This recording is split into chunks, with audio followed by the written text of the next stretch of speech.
Nah, pangna disebut idhar halqi. Mayunan harakat. Sabab mayunan harap ti koro aya sabaji huruf halak teh Jumlah. naon hungkul Hamzah ain halin kabagi sabaraha makhraj syailu. saur saha kumaha qaidahna Aksal lisan. thumma li aqsal halqi hamzun haun thumma li wastihi fa'ilun haun adnahu ghainun qa'uha wa qafu Adnahu wainun qa'uha wa qafu an'amtu di dia ayam mimati mayunanta maka kelebetkeun kana hukum Tilas. kabagi sabaraha bagian mimati Tilu. naon hungkul ikhlas syafawi idgham mislan shagir idhar syafawi hurufna sabaraha hiji saur saha kumaha qaidahna Asalis. idharu fil baqiyah min harufi wa samiha syafiyah.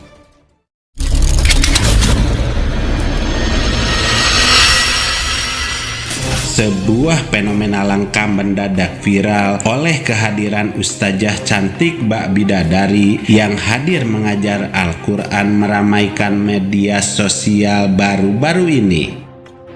Di saat marak konten hiburan berebut perhatian netizen, ada satu siaran langsung yang justru dipenuhi ribuan penonton di setiap kehadirannya, yang bukan karena sensasi dan drama settingan yang terus berulang.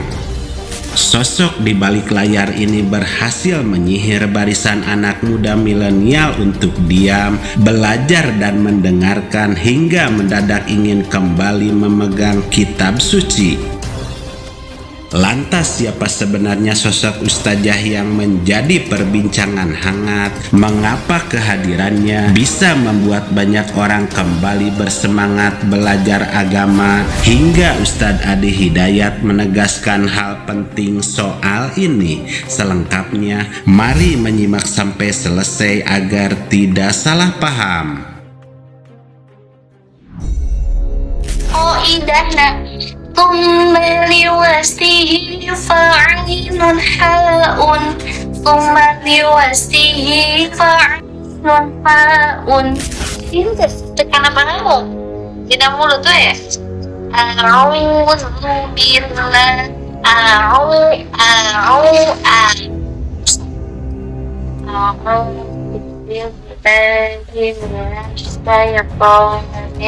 mana huruf nu anyar sukun nun keluar tina makhraj Nahuli apa lisan. tarful lisani tahta Marajulami qalila. qaidahna Kanunu min tarfihi tatuj'alu wa nunu min tarfihi tatuj'alu. qaidahna bada arid li sukun Wa mustudain arada sukunu. fata'ala nasta'in terus aja kan Allahul alim. Waalaikumsalam. Assalamualaikum warahmatullahi wabarakatuh. Teman-teman semuanya, terima kasih yang sudah membersamai pagi hari ini. Mudah-mudahan apa yang kita dengarkan menjadi ilmu yang bermanfaat, menjadi amal kebaikan untuk kita semuanya, dan teman-teman semuanya semoga selalu dalam keadaan sehat walafiat. Terima kasih. Inilah Ustazah Aya, sosok publik figur di balik akun @ayaoutfit24, memiliki gaya lepas dengan tutur kata bahasa Sunda Indonesia yang begitu halus. Ia tak hanya dikenal sebagai ustazah muda, namun juga dikenal sebagai pembisnis yang mandiri dalam memadualkan dunia fashion muslimah dengan ketulusan mengajar.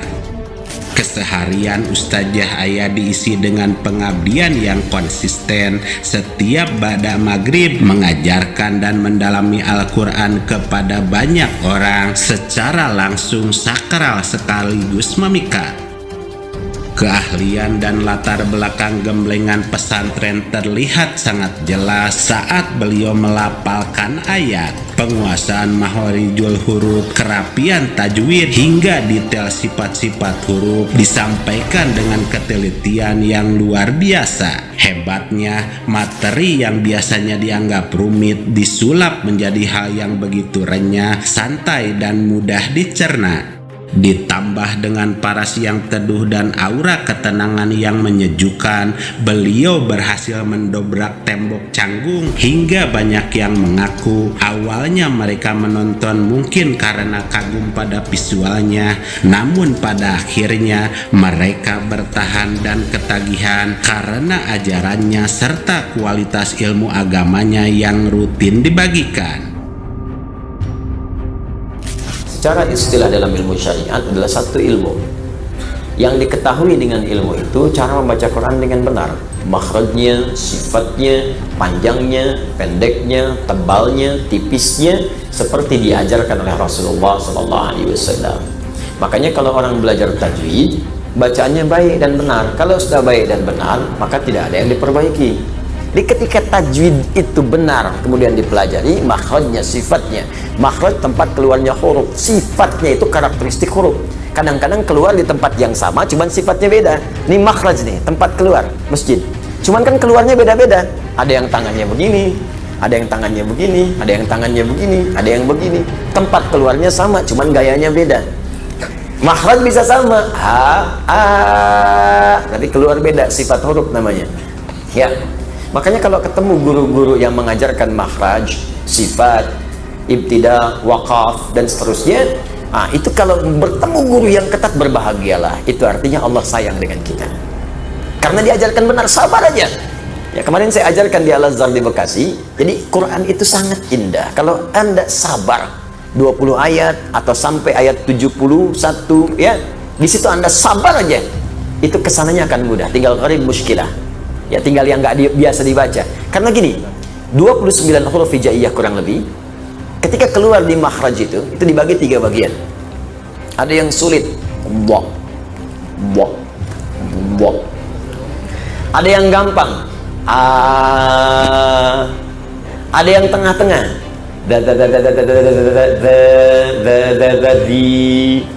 ketika Anda baca Quran, maka Allah memberikan gambaran seluruh makhraj itu secara umum. Dari hawa ke lisan ke bibir, alif lam mim setelah al-fatihah. Alif harful hawa, lam ke lisan, mim di bibir, alif lam mim, kan? Setelah itu muncul yang pertengahan, dzalikal kitabu la raiba fi hudal lil muttaqin. Dilatih dan sampai lancar. Dadi. Kadang za tertukar dengan za. Ingat, za di sini, lidahnya di ujung di sini, tapi masih ada udara keluar. Untuk melatihnya, keluarkan sedikit dulu. Setelah bagus, tutup giginya. Ya, za. Ya, kadang sering ketukar. Ada za, ada ada ja, beda. Ya, iza, tuh, za, salah, iza zulzilatil ardu zilzalaha. Quran itu indah pokoknya, kalau dibaca ketahuan. Nah, ini orang Cina yang baca, ini orang India yang baca, orang Sunda yang baca. Tapi kalau udah fasih, Quran itu terasa enaknya. Baru Anda latihan langgam, silakan. Mau pakai ini, pakai itu, bayati, soba, nahawan, dan sebagainya. Ijaz, boleh, silakan. Supaya indah didengar, supaya terasa kenikmatan kekhusyuannya. Jadi kalau Anda baca dengan hati, maka nilai Quran itu hadir dalam jiwa. Dan Quran akan terasa jadi milik Anda dalam kehidupan. Maka kan orang sering katakan, sentuhlah ia tepat di hatimu, maka ia akan jadi milikmu untuk selamanya. Catat. Bahwa mengajarkan Al-Quran bahkan hanya satu huruf atau membenarkan satu hukum tajwid adalah investasi akhirat yang tak tertandingi. Selama huruf itu terus dibaca oleh muridnya dalam sholat dan ibadah sepanjang hidup mereka, maka aliran pahala jariyahnya akan terus mengalir kepada sang guru tersebut. Prinsip inilah yang membuat langkah sederhana Ustazah Aya bukan lagi sekedar konten digital biasa, melainkan sebuah gerakan mencetak tabungan akhirat yang begitu nyata. fenomena Ustazah Aya memberi kita pelajaran berharga tentang hakikat dakwah di era modern. Islam itu indah, adem, dan merangkul, termasuk menggunakan algoritma media sosial sebagai pintu perantara datangnya petunjuk.